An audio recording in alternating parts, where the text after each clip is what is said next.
I'll be playing footage from the game Umurangi Generation in the background of this video, which will contain some minor spoilers for that game.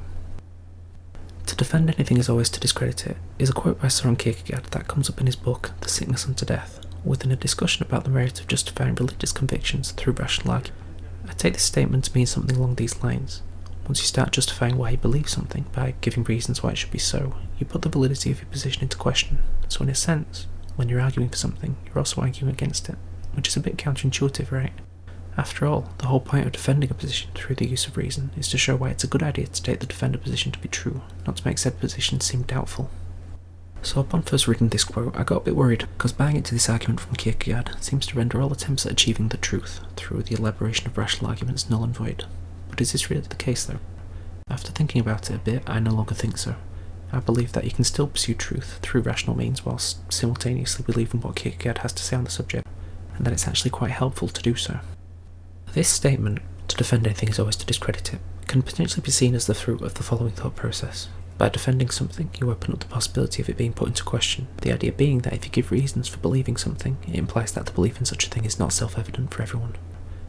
Think about it like this. If an argument's main goal is to convince others or to prove that something is the case, then you already have at least two positions, the one the argument embodies, and the one held by whoever doesn't already agree with that argument.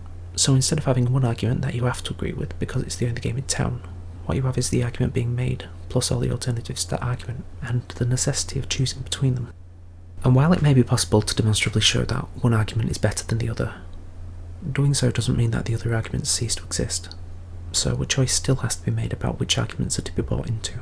And it's not as if everyone is going to make the same choices, because different people who have led different lives and live in different material conditions are predisposed to choose differently. Connected to this is the fact that an argument can be wrong but remain convincing in the correct circumstances, if it, for instance, corresponds to one's biases or if it's presented in a certain way. What makes logical sense isn't the only thing at play when it comes to what determines belief. Another element that complicates things even further is that a bad argument doesn't necessarily imply a false conclusion. The list of things that add to this complexity could go on, but I'll leave it there. Let's sum up what I've been trying to say here. Firstly, a necessary condition for the making of arguments is the possibility of alternatives to that argument. If you see an argument, you can be sure that alternative arguments are out there somewhere. Secondly, these alternatives remain options, in spite of how good the original argument may be, and this for a whole host of reasons, some of which I listed just now. Therefore, an argument can't be a means of universally imposing the truth of its conclusions on those who hear it. So I'd like to dovetail into a brief presentation of the fallibilist position on truth, because I think this goes nicely with the Kierkegaard quote we've been thinking about. But before I do that, I feel like I should probably tell you all that what I have to say about fallibilism is largely inspired by what Rick Roderick says about it in his lecture series on philosophy and human values. He's done a bunch of really great philosophy lectures, so definitely check them out if that sounds like something you'd be interested in. The fallibilist position is as follows. I hold something to be true. I could even passionately hold this thing to be true. At the same time, I also believe that I could be wrong. The idea here isn't that knowledge is impossible, or that I should give up my beliefs at the first challenge. Rather that, because of human fallibility, it's a good idea for me to be willing to question not only the content of my beliefs, but also the reasons why I believe what I believe, whenever such a thing is possible. This is a view that I have a lot of sympathy for, and this for a couple of reasons. The first of which being that the fallibilist position on knowledge reflects my belief that the pursuit of knowledge is a process without end. What I think about the world can always be amended. It's something that I'm endlessly tinkering with, due to the fact that I'm constantly faced with new perspectives that inform what I think, whether this be through self-reflection, the doing of different things, or through listening to what other people have to say. Believing that I could be wrong about what I hold to be true better reflects how I view the pursuit of knowledge, and allows me to be more receptive of this process. Another reason why I hold a fallibilist view is that the doubt inherent in the fallibilist position is something that really gels with my political leanings. This is because it goes against any sort of imperialism that may be attached to a belief, i.e. this thing I believe in is true not just for me and mine, but for everybody else too.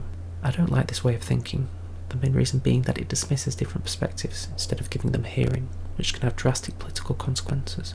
Whereas fallibilism, through emphasising the fact that I could be wrong about what I think to be true, not only reinforces the importance of listening to others and taking what they have to say on board, but also helps to put a stop to the development of this imperialistic way of thinking by attaching a degree of doubt to it, making it harder for a set of beliefs to come up with a means of justifying said imperialism.